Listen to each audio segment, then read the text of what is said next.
जय सच्चिदानंद। अपने पास जो भी चीज़ है वो मिली हुई है और बिछुड़ जाएगी।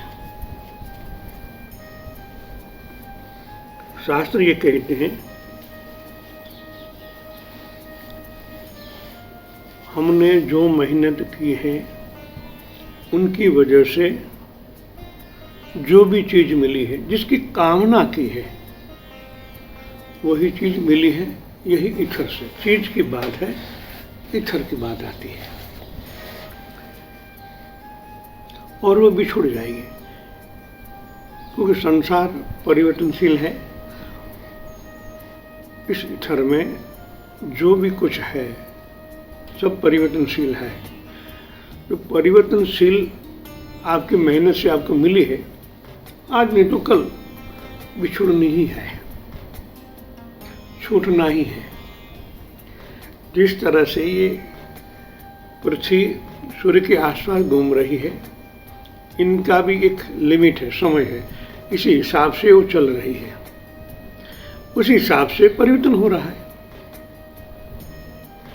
परिवर्तन तो हो रहा है, मगर आपने जो कामनाएं की है तम से, रज से या सत्व से, तीन में से एक पर आपने ध्यान दिया है, वो वस्तु भी इसी तरह आपके पास रहती है और उनका असर आप पर पड़ता है। तमोगुण से लिया हुआ है तो आएगी जरूर, मगर आपको संताप देगी। एक अलग प्रकार की मन में पीड़ा ही रहेगी। जब ऐसी लक्ष्मी हमारे पास आती है तो पीड़ा लेके ही आती है। जिस तरह बहुत पैसों वालों को देखो ना,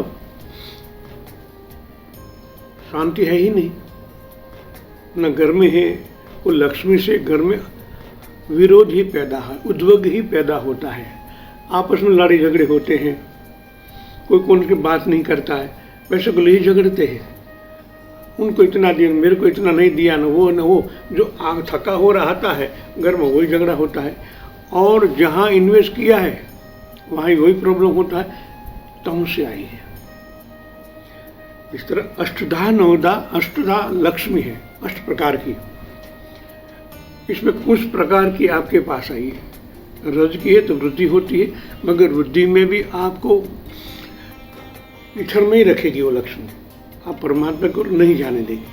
जब इस सत्व की लक्ष्मी है, उनसे आपके काम ही ऐसे होंगे, परमात्मा के समीप जाएंगे और घर में आनंद रहता है।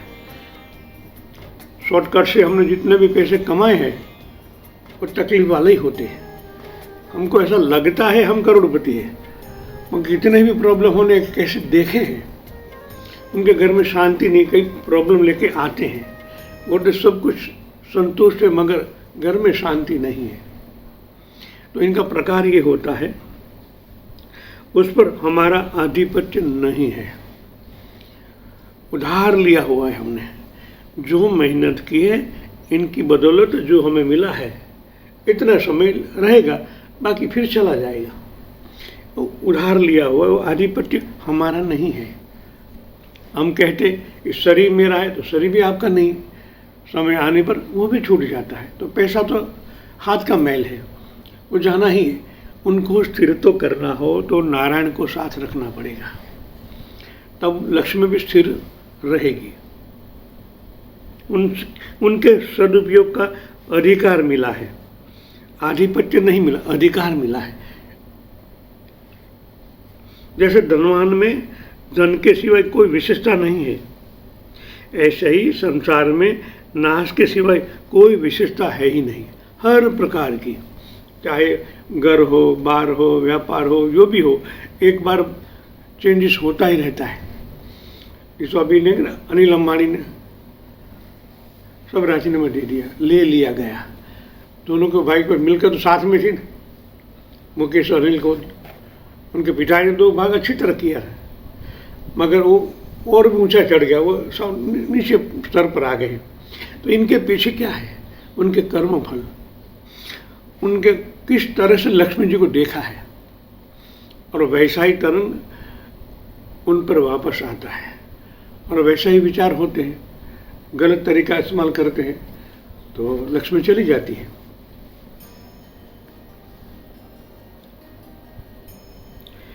इसमें अपनापन छोड़ दें।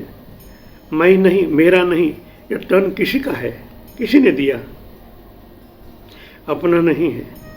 इसमें देने वाला की विलक्षणता है और लेने वाला की बेईमानी है।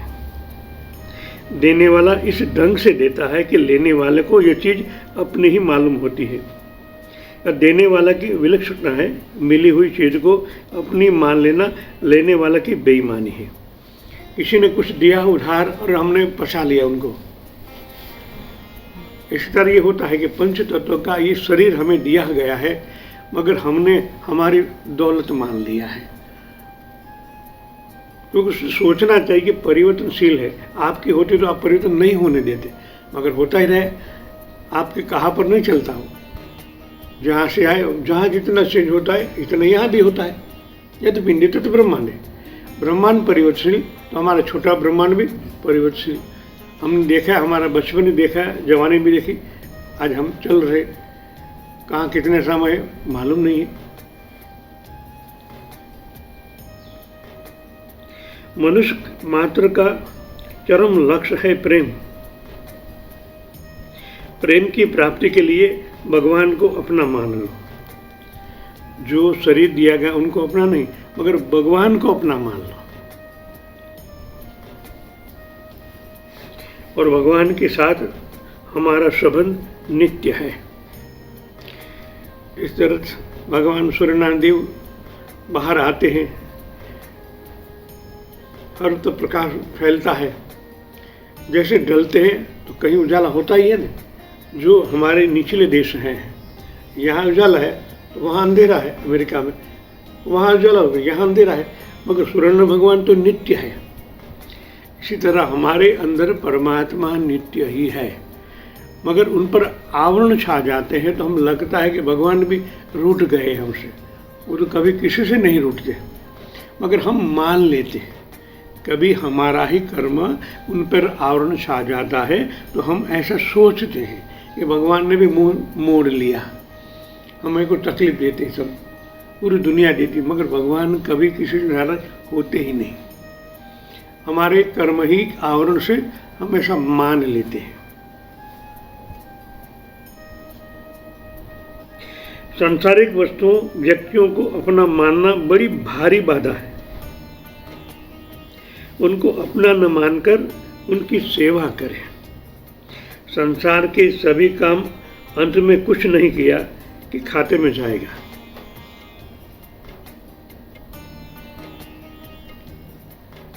संसार से सुख लिया है, संसार के ऋणी है, इसलिए संसार याद आता है।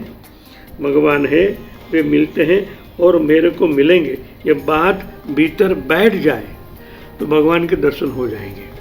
नित्य वो बात करने से ऐसे तरंग वेव्स निकलते हैं, वो भगवान की सीमा में जाकर समाप्त होते हैं। दूसरे दिन जाते हैं, एक गरड़ बन जाती है, तो आपको दर्शन होएंगे ही। और भक्ति में विश्वास मुख्य है। विश्वास की कमी के कारण भगवान होते हुए भी दिखते नहीं है।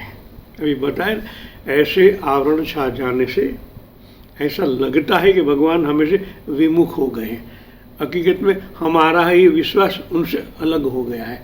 हमने परमात्मा की ओर पीठ लगा दी है। पहले हम परमात्मा के सन्मुख थे, प्रकाश की ओर नाता था। कभी हमने संसार की ओर ज़्यादा देखा तो विमुख हो गए। जैसी दृष्टि वहाँ गई, यहाँ पीठ हो गई परमात्मा की ओर। तो हमें ऐसा लगता है भगवान विमुख हो गए, हम विमुख हो गए। भगवान तो अत्र तत्र सर्वत्र है, कहीं भी उनको देखो वो विराजमान है ही।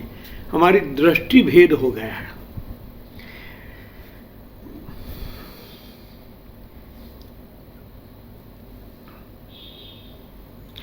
यहाँ विश्वास की कमी का कारण है।